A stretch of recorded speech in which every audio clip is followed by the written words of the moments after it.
A maioria dos homens não perde o interesse pelo sexo porque quebrou, perde porque despertou, começam a enxergar. O truque, a ilusão. As cordas invisíveis da biologia puxando suas vontades para algo que já não vale mais o preço. Arthur Schopenhauer cortou com precisão cirúrgica. O instinto sexual é o mais enganador de todos. Promete céu, entrega repetição, promete êxtase, entrega vazio, promete conexão, entrega desilusão. No início, tudo parece sagrado. Cada corpo é uma vitória.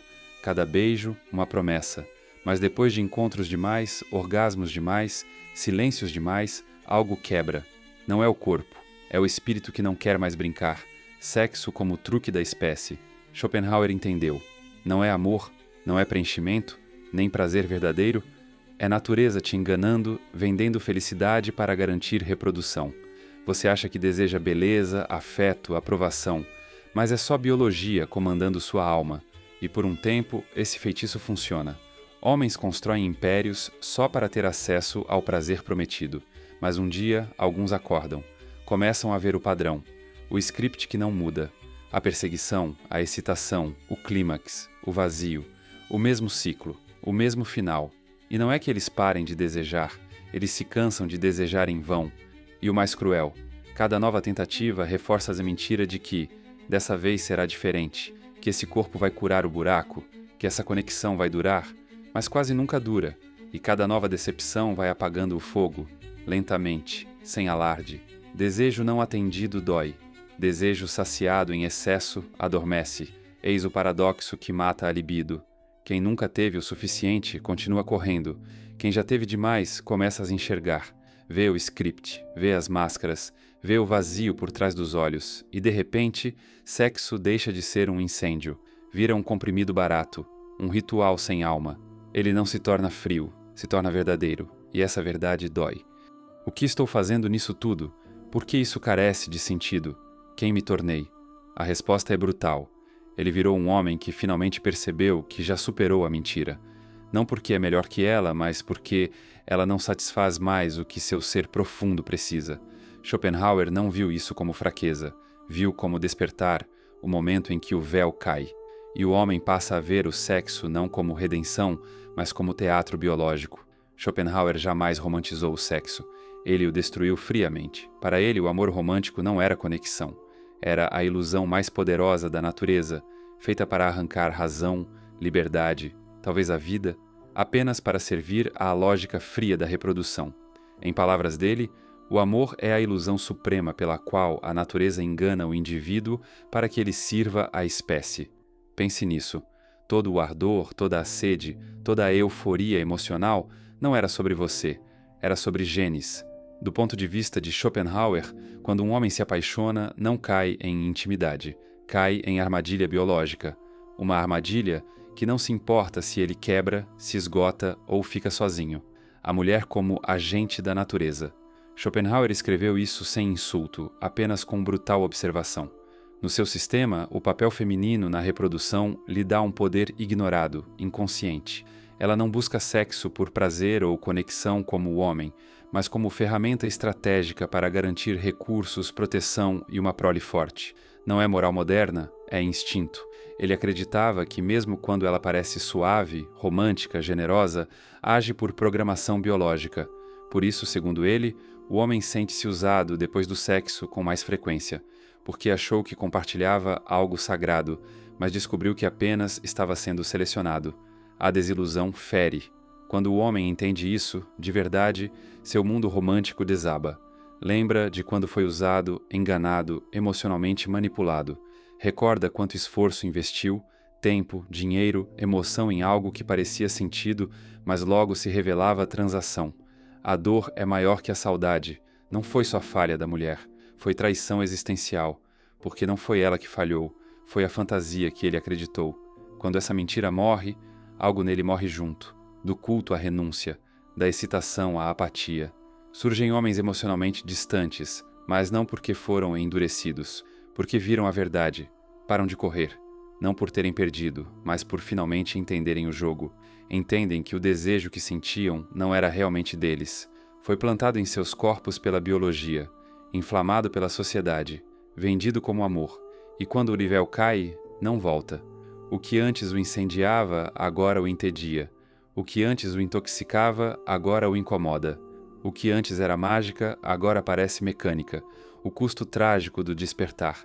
Mas eis o paradoxo: esse despertar é solitário. Um homem que perde o desejo vendo a farsa está num exílio psicológico, não volta ao sexo casual, já não acredita em conto de fadas, mas ainda não encontrou uma conexão mais profunda para preencher o vazio. Ele vive entre mundos, o antigo da fantasia animal e o novo da clareza, contenção e solidão. E nesse espaço ele lamenta, não só o amor que nunca foi, mas o homem que era, esperançoso, corajoso, disposto a acreditar. Schopenhauer entendeu essa angústia. Acreditava que a sabedoria isola por natureza, que ver claramente é sofrer de forma diferente, que desejar menos, mas com mais verdade, é o preço da lucidez. Quando a ilusão do sexo desmorona, a maioria dos homens não se sente liberta, se sente perdida. Por tanto tempo, correr atrás de mulheres, de beleza, de validação, era o centro da identidade. Era o propósito por trás da academia, das metas profissionais, da autoevolução. Sem isso, o que resta é silêncio. E não é paz. É um vazio que assombra. Como sair de cena e perceber que não há plateia, nem luz, nem aplauso. O jogo acabou. E ele não sabe quem é sem ele. A crise masculina de sentido. Schopenhauer dizia que o sofrimento humano nasce menos da dor, mais do tédio, e para o homem desiludido, isso se torna brutalmente real. Quando o sexo perde seu domínio sobre a mente, algo estranho acontece. Pornô entedia. Encontros casuais parecem automáticos. Flertes soam ridículos. Até relacionamentos se tornam ocos. Por quê? Porque nunca foram realmente sobre ela. Eram sobre ele, tentando preencher um vazio. Mas quando o vazio é visto, a máscara cai. Sem o desejo como distração, ele é forçado a te encarar a pergunta que evitou a vida inteira. Se o prazer não me move mais, o que move? A travessia de dopamina para a profundidade começa. Um ponto de ruptura. Parar de perseguir altos e começar a enfrentar verdades. Só que a ponte entre os dois é feita de dor. Muitos caem antes do fim, recaem, voltam ao entorpecimento, voltam ao desempenho, voltam ao personagem. Schopenhauer viu isso como tragédia central da vida, o vício em ilusão. A maioria prefere um sofrimento previsível ao terror do silêncio interior, mas os poucos que suportam, algo desperta. Eles permanecem no vazio, recusam o entorpecimento, caminham dentro da ausência e do outro lado não encontram prazer, encontram poder, uma masculinidade que não nasce da conquista, nasce da clareza. O medo era apatia, mas o que surge é força. Força real. Sem buscar aprovação, ele encontra respeito próprio. Sem precisar de validação, torna-se imune à manipulação. Sem ser regido por desejo, vira senhor da própria mente. Esse homem não odeia mulheres, não teme intimidade. Ele apenas se recusa a trocar paz por prazer momentâneo. Ele enxerga o sexo como ele é. Um ato biológico que pode ser sagrado ou vazio, dependendo da consciência por trás. Se não houver alma, ele parte, sem remorso. A redefinição do amor não traz solidão eterna. Para alguns, rejeitar o sexo raso abre caminho para uma intimidade rara, não baseada em química, mas em ressonância. Dois seres inteiros, que não precisam um do outro para serem completos, mas ainda assim escolhem caminhar juntos. Amor que não é estímulo, é silêncio alinhado, respeito mútuo. Nesse espaço, o sexo recupera a sacralidade. Deixa de ser transação. Vira expressão, não é performance, é comunhão, do animal ao arquiteto. Schopenhauer acreditava que a maioria vive como animais, impulsivos, instintivos, reativos, mas o homem desperto vira arquiteto, para de obedecer, começa a questionar, retoma a autoria sobre seu tempo, sua energia, sua vida emocional. O homem que antes se entregava por prazer, agora guarda sua energia como ouro, e ao fazer isso, encontra uma liberdade rara, não das mulheres, não do sexo, mas da necessidade inconsciente que um dia o escravizou. Schopenhauer não disse apenas que o sexo é superestimado, ele o chamou de corrente invisível, a escravidão mais eficiente, a que os homens confundem com liberdade, com masculinidade, com vida. Mas no fundo, a maioria está sendo guiada por ela. Roupas certas, carro certo, corpo certo, estilo certo. Não por paz, por aprovação, não por propósito, por atenção. Isso não é liberdade. É só outra forma de controle. E a verdade aterradora? Muitos homens só percebem que eram prisioneiros quando perdem o interesse pela perseguição. A cultura que alimenta a mentira. Vivemos num mundo hipersexualizado. Cada propaganda, cada filme, cada scroll reafirma o mesmo veneno. Prazer é o objetivo. E se você não está desejando o tempo todo, algo está errado com você. Schopenhauer diria o oposto. A verdadeira força não vem de ceder ao desejo, vem de transcendê-lo. O prazer não é plenitude, é apenas uma pausa da dor. Aquele êxtase pós-sexo não é felicidade, é alívio, um alívio fugaz da fome que te corroía. Mas espere, e ela volta. Então você corre de novo, e de novo, até sua vida virar uma sequência infinita de tensão e descarga, sem profundidade, sem direção, masculinidade sem tesão. Isso colide com uma crença distorcida da psicologia moderna. Se um homem não persegue mulheres, ele está quebrado. Se não vive obcecado por sexo, é fraco, reprimido, fracassado. Mas a verdade? O oposto é comum. O homem que não busca sexo como objetivo é o homem que não é mais manipulado pelo mundo. Ele não morde a isca do elogio, não vive por comparação, não se distrai por picos passageiros. Isso não o torna assexuado, o torna soberano. Ele escolhe o poder sobre o impulso. Ele possui sua energia. E num plano mais profundo, esse homem inicia a individuação, como diria Jung, o retorno do eu ao próprio comando, a transição de apetite para a consciência. O que acontece quando um homem para de correr atrás de sexo? Primeiro vem o desconforto, depois a clareza, por fim, soberania. Ele começa a enxergar pessoas como são, não como alvos, mas como espelhos, mestres ou disfarces. Valoriza o silêncio, afia o foco, constrói sistemas. Seus dias não giram mais em torno da carência, giram em torno da criação. E a ironia? As mulheres começam a notar, não porque ele tenta, mas porque ele escapou da dança energética que aprisiona a maioria.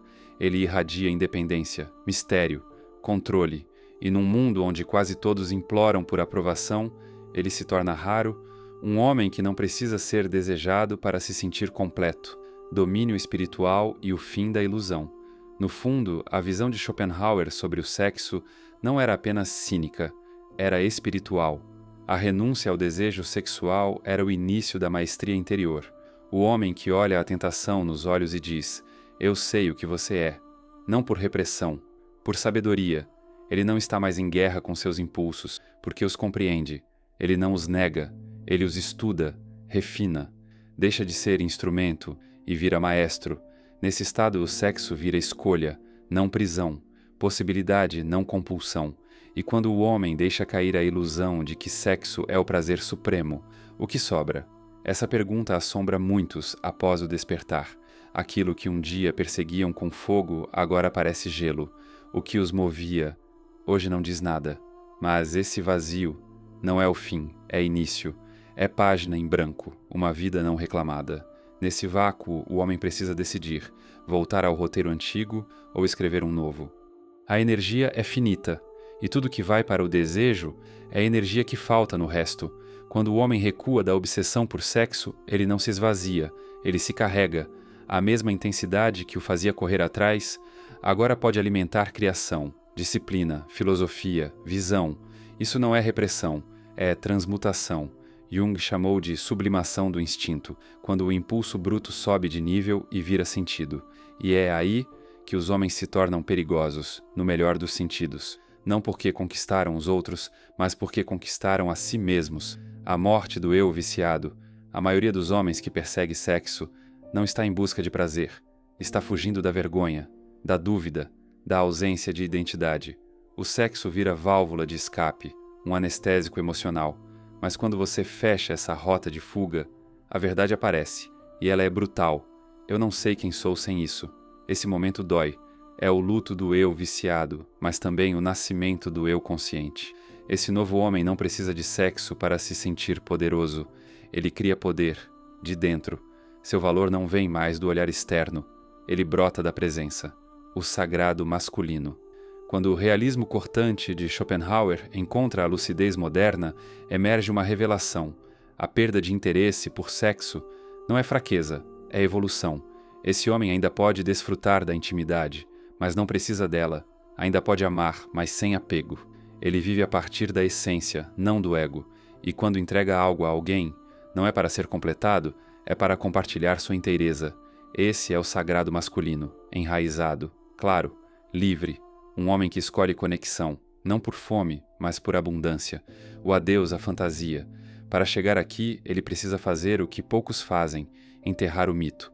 A ilusão de que o amor o curaria, que o prazer o preencheria, que o desejo era destino. E ao soltar tudo isso, ele não endurece. Ele se torna real, vê a beleza, sem precisar possuir. Sente desejo, sem virar servo. Vive, sem exigir que a vida o entretenha a cada segundo. Essa vida é mais silenciosa, mas mais forte, mais lenta, mas mais verdadeira. E só nesse solo, ele pode finalmente perguntar: o que a vida espera de mim, agora que não estou mais distraído? A libertação final. Schopenhauer não entregou consolo, entregou clareza. E para o homem queimado pelas ilusões, suas palavras não soam frias, soam justas. O sexo nunca foi o inimigo, mas a adoração cega, essa sim é a armadilha. A forma como sequestra a mente, roubando tempo, distorcendo valores. Esse é o veneno. E o homem que enxerga tudo isso não está quebrado, nem amargo. Ele está livre. Você achou que era só sobre sexo, sobre ela, sobre o corpo, mas agora sabe, era sobre controle. E se chegou até aqui, já não é mais o mesmo. O véu caiu, a farsa não cola, o palco está vazio e só resta você, frente ao espelho. Não para admirar, mas para lembrar. Lembrar o homem que foi, o que se perdeu e o que precisa nascer agora. Porque se você não se mover, o ciclo volta. A ilusão retorna. E dessa vez, ela vem com um sorriso ainda mais convincente. Não adianta fechar os olhos. O que despertou não volta a dormir. Comente. Eu comando sem dizer nada. É o selo de quem viu, calou e escolheu a travessia. Você não precisa me ouvir. Precisa ouvir o que sussurra dentro de você. Porque se recuar agora, não será o mundo que te esmagará. Será a vergonha de ver o velho eu tomar o controle de novo. Nos vemos no próximo labirinto, em silêncio.